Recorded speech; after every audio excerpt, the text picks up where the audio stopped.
আমি হেফাজতে ইসলামের ভাইদের একটু উদ্দেশ্য করে বলবো।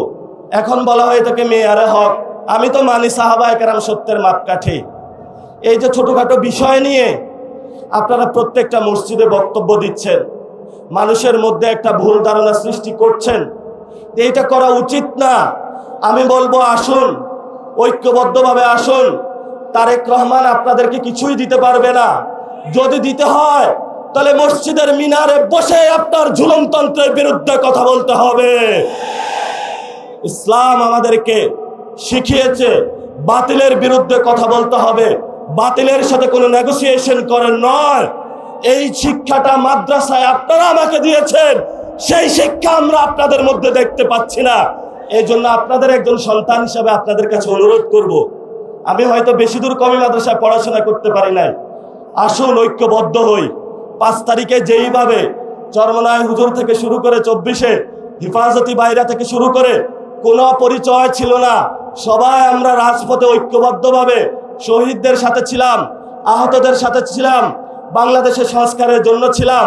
সেই জায়গাটা 2 বছরের পরে আজকেও আপনাদের কাছে আহ্বান রাখলাম, আপনারা আশা করি আসবেন।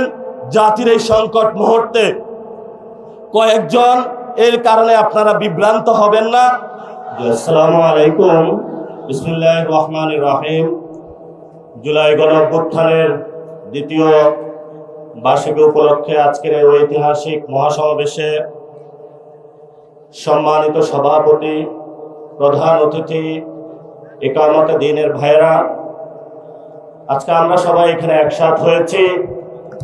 জনতার কাতারে মাননীয় বিরোধী দলীয় নেতা থেকে শুরু করে অনেককেই দাওয়াত দেওয়া হয়েছিল জুলাই গণঅভ্যুত্থানের জাদুঘর উদ্বোধনে, কিন্তু ওনারা ইতিহাসের ঐতিহাসিক দায়িত্ববোধের জায়গা থেকে যেভাবে গত 2 বছর আগে 24-এ রাজপথে জনগণের সাথে ঐক্যবদ্ধভাবে ছিলেন, সরকারের এই লন্ডন চুক্তিতে যে উপস্থিত ছিল ইউনূস, ডক্টর ইউনূস এবং জনাব তারেক রহমান, সেই লন্ডন চুক্তির পার্ট না হয়ে আজকে জনগণের সাথে ঐক্যবদ্ধ হয়ে এখানে উপস্থিত হয়েছেন। এজন্য আপনাকে ধন্যবাদ জানাচ্ছি। সাথে সাথে আপনি একটি ঐতিহাসিক সিদ্ধান্ত নিয়েছিলেন। সংসদে যখন বলা হয়েছিল বাংলাদেশে একটি সংস্কারের যাত্রা আমরা শুরু করব, কিন্তু সংসদে যখন একটা সংশোধন কমিটি হয়েছে, সেই কমিটিতে যুগের নব্য রাশেদ ইলুমেনাম যারা আছে তারা অংশগ্রহণ করেছিল, কিন্তু আপনি জাতির ঐতিহাসিক দায়িত্ববোধের জায়গা থেকে বিরোধী দল সেখানে অংশগ্রহণ করে নাই। এজন্য আমরা জনতার পক্ষ থেকে আপনাকে ধন্যবাদ জানাচ্ছি। আমরা আজকে ছোট্ট কয়েকটি কথা বলবো।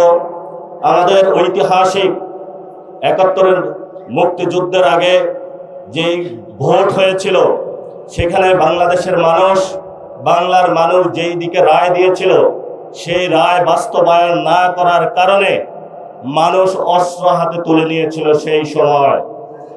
সেই সময়কালীন যাকে বলা হয় বঙ্গবন্ধু, উনি আসলে ভারত বন্ধু, সেই ভারতে পালিয়েছিলেন। বাংলাদেশের মানুষ, মুক্তিকামী মানুষ বাংলাদেশ যখন স্বাধীন করেছিল, সেখান ভারত থেকে উকি দিয়ে বাংলাদেশে এসে বললেন, আমি বাংলাদেশ স্বাধীন করেছি।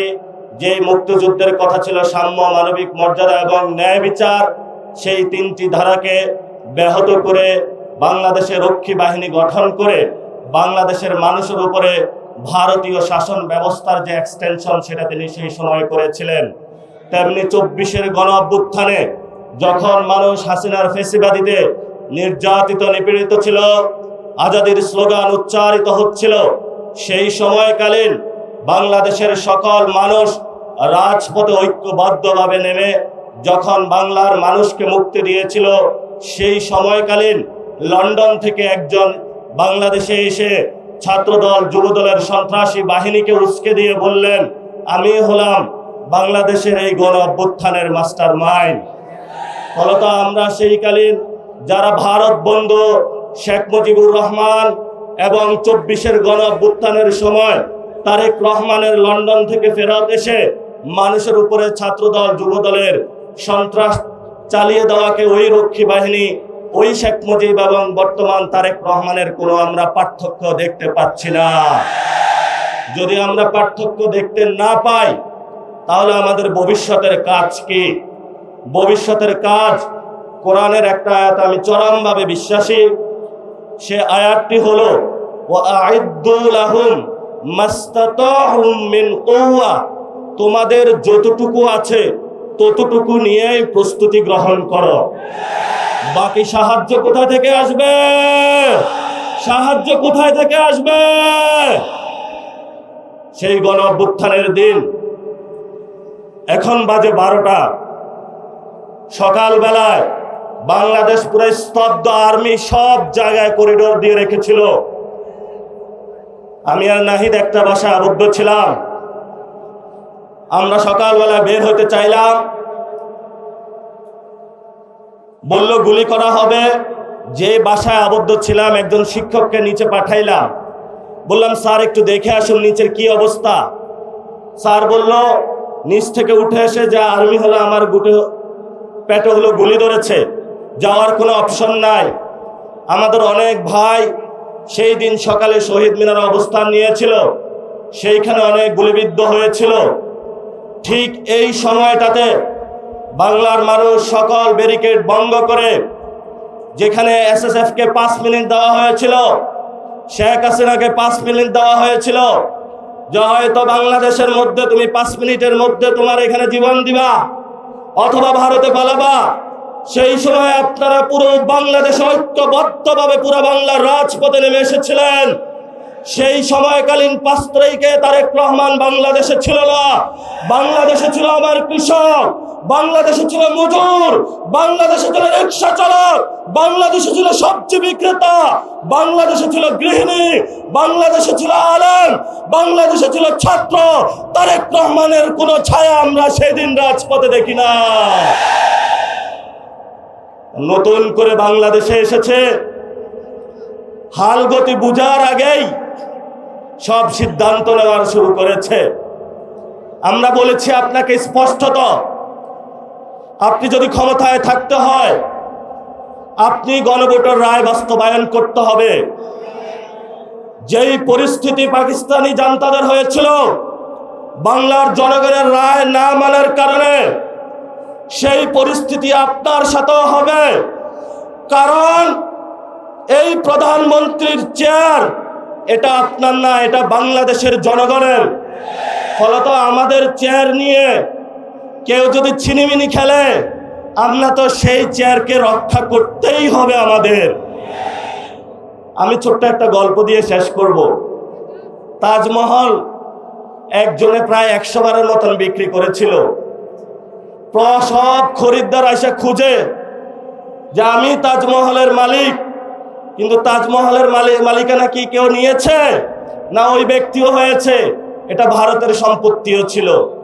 তারেক রহমান নির্বাচনে আসার আগে অনেক জায়গায় ধর্ণা দিয়েছে, ভারত থেকে শুরু করে অনেক ডিপ স্টেটের কাছে তাজমহলের মতন 100 জায়গায় বাংলাদেশকে বিক্রি করেছে। এখন সবাই এসেছে তারেক রহমানের কাছে যে তুমি না আমার কাছে বিক্রি করেছিলা, আরেকজন বলে তুমি না আমার কাছে বিক্রি করেছিলা। তারেক রহমান এখনো মাথা খারাপ হয়ে গিয়েছে, এখন তাদের পাওনা বুঝিয়ে দিতে পারছে না। কারণ বাংলাদেশের মালিকানা তারেক রহমানের নয়, বাংলাদেশের মালিকানা বাংলাদেশের জনগণের। আমাদেরকে এনশিওর করতে হবে, যদি বাংলাদেশের মাটি, বাংলাদেশের বায়ু, বাংলাদেশের পানি ভারত বা অন্য রাষ্ট্রের কাছে কেউ বিক্রি করতে চায় ক্ষমতার লোভে, আমরা রাজপথে থেকে সেই সকল মানুষ থেকে বাংলাদেশের স্বাধীনতা এবং সার্বভৌমত্ব নিশ্চিত করতে হবে। এতে যদি আমাদের জীবনে যায়, আমাদের কোনো পরোয়া আছে? চোখ তুলে নিয়েছে ইন্টারের একজন ছাত্রের, মাথা খারাপ হয়ে গিয়েছে যে চোখ তুলে ওদের। গতকালকে যোগসুর সম্মানিত যিনি নির্বাচিত জিএস, উনি বললেন যে এখানে যোগসুতে যে টেন্ডারটা হবে, এই টেন্ডার কোনো চাঁদাবাজদের হাতে পড়া যাবে না। যখনই এই কথা বলা হয়েছে, ওরা রান্দা চাপাতি হক স্টিক নিয়ে সর্বসম্মিলিত ঢাকার যারা সন্ত্রাসী গোষ্ঠী আছে, একটা শিক্ষা প্রতিষ্ঠানে তারা আক্রমণ করেছে। সেখানে আক্রমণ করেই তারা ক্ষান্ত হয়নি। আপনারা দেখেছেন হবিগঞ্জে আমরা চিকিৎসা নিতে পারি না, সেখানে হসপিটালে গিয়ে তারা আক্রমণ করেছে। ঢাকাতেও গিয়ে তারা হসপিটালে অ্যাটাক করেছে, সেখানে চিকিৎসা নিতে দেয় নাই। এই তারেক রহমানের সন্ত্রাসী দল, ছাত্র দল, যুব দল, আজকে তোমাদেরকে বলবো, কই তোমরা আজকে কোথায় গুপ্ত হয়ে গিয়েছ? আজকে যে রাজপথে দেখা যাচ্ছে না, বাসায় কি ঘুমিয়ে আছো নাকি পালিয়ে গিয়েছ? পালানোর জায়গা পাবেন না। জনতা জেগে উঠেছে। ইনশাআল্লাহ ভবিষ্যৎ বাংলাদেশে আমাদের একটি শপথ নিতে হবে। এই শপথ হলো আগামীতে ইসলাম এবং সার্বভৌমত্বকে নিয়ে অনেক ষড়যন্ত্র শুরু হয়েছে। আপনারা একমাত্র গার্ড, যারা এটা রক্ষা করবেন। জীবন দিয়ে হলো এটা রক্ষা করতে হবে। কারণ গত 53 বছরে অনেকেই বলেছিল যে অনেকেই নাকি বাংলাদেশের স্বাধীনতার সপক্ষের শক্তি। আগামীতে আমরা দেখব কারা বাংলাদেশের পক্ষে, কারা বিপক্ষে, কারা লন্ডনী, কারা দিল্লি আর কারা ঢাকার অনুসারী, সেটা আগামী যুদ্ধে প্রমাণিত হবে। মুখে মুখে বললে প্রমাণ করা হবে না। লড়াইটা এখন বাংলাদেশের সংস্কারের লড়াই।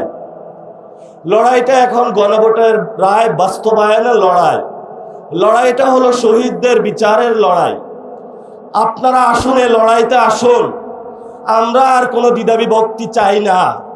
কারণ বাংলাদেশের মানুষ কোথাও যদি বিদ্যুৎ, গ্যাস এগুলার সংকটে পড়ে, সবাই থালাবাটি, বাসন, কলস নিয়ে রাস্তায় নামবেন। ক্ষমতায় বসেছ, গ্যাস দিতে হবে, বিদ্যুৎ দিতে হবে, সিন্ডিকেট চলবে না, কোনো পণ্যের দাম বাড়ানো যাবে না। যদি না দিতে পারো ক্ষমতা থেকে চলে যান, আমরা ক্ষমতা চালাইতে পারবো ইনশাআল্লাহ।